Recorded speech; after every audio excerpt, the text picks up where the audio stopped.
So after a week of no Dragon Ball Super, we finally get an episode, or it's back on track with an episode every week. So tonight, episode 53 aired, and it was a good episode. I liked it. But before I say anything else, just because we didn't have a week of Dragon Ball content or Dragon Ball Super content, it doesn't mean that anything has changed. Before I start the review of the episode, this will contain spoilers on what happened in episode 53 of Dragon Ball Super. So do not click on the video knowing very well that you're going to wait till Sunday for the episode to watch it. So, Dragon Ball Super episode 53, titled Reveal Black's True Identity to the Kaioshin Realm Universe 10. So, in this episode, Zamasu is introduced, and so are the time rings, and a lot of information was thrown at us, but not too much, where we don't understand what was going on.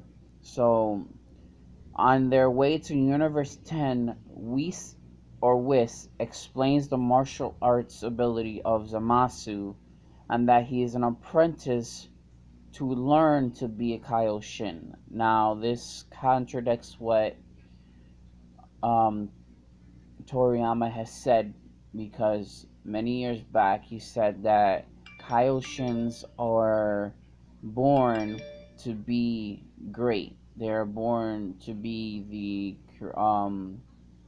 creators. And if he's gonna learn to be a Kaioshin, that makes me wonder if Zamasu is a non-Kaioshin that wants to become a Kaioshin, because a Kaioshin is a god. So maybe he was mortal and he wanted to become one, or he was just, his name was picked out of a hat or something of that nature. But we see before Goku, Beerus, and Whis land on their planet or in their universe, we see Zamasu pour tea for the Elder Kai of their universe, and the Elder Kai's name is Gowasu. And Gowasu is also Zamasu's master. He's the one training Zamasu to become a Kaioshin. And he's just like the Elder Kai in Universe 7. Zamasu wants to know about the humans and why they fight and go to war so much. And that tells us that from Universe 1 to Universe 12, that all humans fight and go to war. And this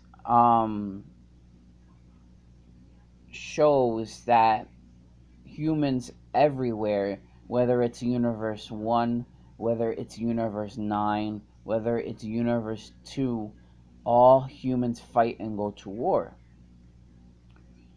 And then we finally see Goku, Beerus, and Whis show up in Universe 10, and Goku lets go in excitement, and he falls on his butt, while Beerus and Whis are floating down onto the ground, and Beerus is still holding on to him, because he knows by now, even though he can fly, he knows by now to still hold on until they reach the ground.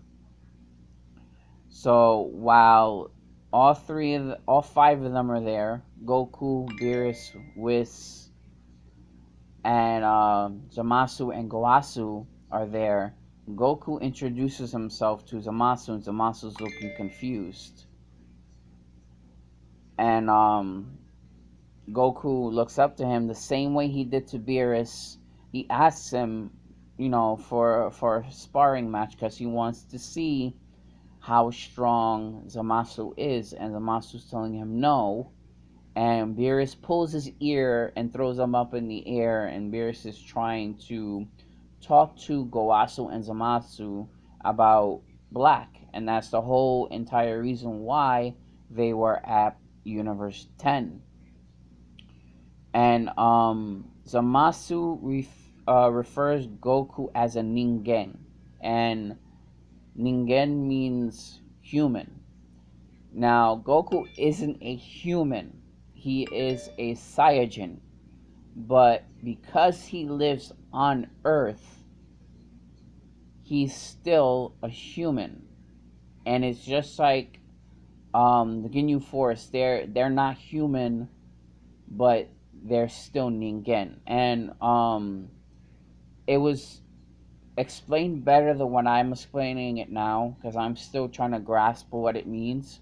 If you guys want to know what the word Ningen means, go watch Geekdom 101. Go watch his review of episode 53, and he also explained it in a previous um, video. I forgot which video it is, but if you go to his channels, one of the most recent videos he's put up. And Whis tells Zamasu and Gowasu about Black, and that he has the same time ring. And Zamasu and Gowasu are confused because their time rings, they still have all 5 or 6. I'm not too sure if it was 4 silver rings or 5 silver rings. But I know they have 1 green time ring and they have a certain amount of silver rings. And Gowasu tells Zamasu to go get the time ring box and open it for Beerus and Whis. While Goku's in the air still training because he wants to fight Zamasu so badly.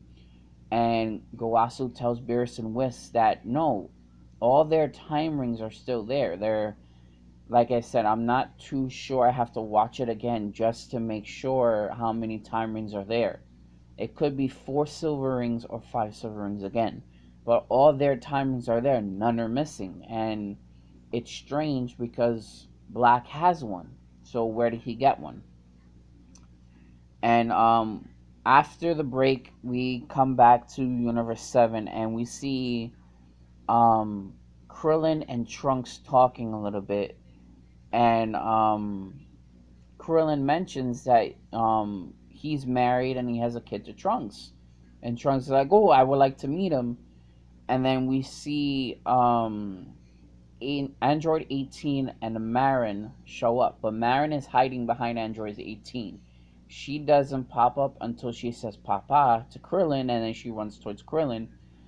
And Trunks freaks out because he sees Android 18. It's like, oh, they're the ones that caused so much problem in the future. They're the one that killed Gohan. So of course he puts his hand on the base part of his sword and he's gonna get ready to attack 18. But she walks up and she puts his finger on his chest and she asks him, I hear that you killed my counterpart in the future. And he's just like, oh, don't worry about it. It's no big deal. And then she walks to Marin, picks her up, and she walks with Krillin. And then right after that, we go to a scene with Bulma, the Pilaf gang, and after 18, Krillin and Marin left, we see that Trunks goes into the lab where Bulma's working on the time machine, and we see that the Pilaf gang are still helping Bulma, and Bulma's still working on the time machine. Her father's there too. Her father is still there working on the time machine, trying to fix it to the way Trunks' time machine was before it got destroyed by Black. Then we come back to Universe 10, and Goasu's telling Zamasu, yes, go ahead, spar with Goku for a little bit, so you have a better understanding of humans. And even Gowasu looks at Goku as a human, even though he's a Saiyajin. So Goku goes Super Saiyajin 2, and Zamasu looks at him, and he's confused. And Whis goes and says, this is called a Super Saiyajin, and Zamasu's reaction is interesting because he mentions to himself under his breath Saiyajin, so he's heard the word before. but he's confused. It's like, oh, how can he be a Saiyajin? And then Goku and Zamasu spar for a little bit, and Goku notices Black's ki in Zamasu while they're fighting, because Zamasu was going to go for the karate chop behind Goku's neck the same way Beerus did, but it didn't work because Goku um he reversed it by shooting a ki blast to his hand, to Zamasu's hand. But then we see the same ki that's around Black, the purplish black ki we see around him, is around Zamasu. This does not mean that Zamasu is Black or Black is Zamasu. It's just interesting that they both have the same ki aura around them. And then Goku has a flashback and he notices, oh, this is the same exact ki that Black had when he fought him. And Zamasu is very, very shocked that Goku is strong, is a mortal as strong as a god. And I'm not meaning a god as in Beerus and the Omni King. I'm meaning stronger than Kaiosama, King Kai. And it they leave. They, as in Beerus, Goku, and Whis, leave to go back to Universe 7, and Zamasu has a better understanding in humans now. Just after the one sparring match he has against Goku, and after that little sparring match, it seems like Zamasu has some type of grudge now. All of a sudden, he has a grudge against someone he's never met before, and it as in the episode, but Gowasu and Zamasu talk about that they're gonna do some exploring with the time rings. Now, I don't know what that means. Maybe they'll go to Universe 7. Maybe they'll go to the future of Universe 7 and search for Black. We don't know. We have to wait till next week or the next coming episodes. So it cuts off there. It shows us the credits. Next week, episode 54. Vegeta and Trunks train. That's not the name of the episode. I'm just explaining what happens next week in next week's episode. Vegeta and Trunks train, and it's not them training in their base form. Vegeta is in Super Saiyan Blue, while Trunks is in Super Saiyan 2. And in the scene that they showed, Trunks is on the ground, meaning that Vegeta had thrown a punch or it had knocked him off balance, and he grabs Trunks by the collar of his shirt, and he's getting angry at him. He's getting upset with him because he's supposed to be stronger since he's unlocked his Super Saiyan 2 ability.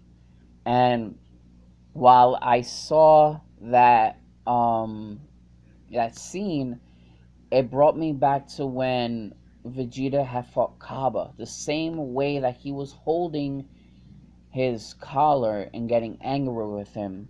So I'm pretty sure with the little training that Vegeta is going to give Trunks, that Trunks may or may not unlock another form. It may be Super Saiyan God, it may be Super Saiyan Blue, but in my opinion, it may not be all in one episode, it may be a two-part episode, but in my opinion, the way that Vegeta is going to train Trunks, and this time they're not in the Room of Spirit of Time, or they're not in a gravity room. They're somewhere far away from everybody so they can get some training done. But because of the newfound ability that Vegeta has, his Super Saiyan Blue ability, and he's going to be training Trunks, my guess is that Trunks is going to obtain that ki or obtain that power. He may do it with Vegeta or he may do it by himself. But That's my prediction. Not my prediction for next week, but that's my prediction in the next coming episodes in Dragon Ball Super. So I like the episode. It was a little slower than usual, which I don't mind. I've always said I like these slower paced episodes because they give us information for us to obtain, and give us something to talk about during the week until the next episode shows up. So again, I liked the episode. I hope you guys did. For the people who did watch the episode raw and don't mind the spoilers and then are gonna watch it with the subtitles, or just people that just watch the episode because they want to. But leave a thumbs up, leave a comment, share, subscribe if you like, and let me know what you guys thought of the episode if you did see. And if you're watching this on Sunday, or if you're watching this on Monday, let me know what you guys thought about the episode. Let me know if I missed something. I might have. I didn't go and say what happened in every single scene. I just pinpointed the important parts, which are the or what we're interested in. That it answers our questions, or it gives us more questions to ask. But again, I want to say thank you for watching, and I hope you guys have a great night.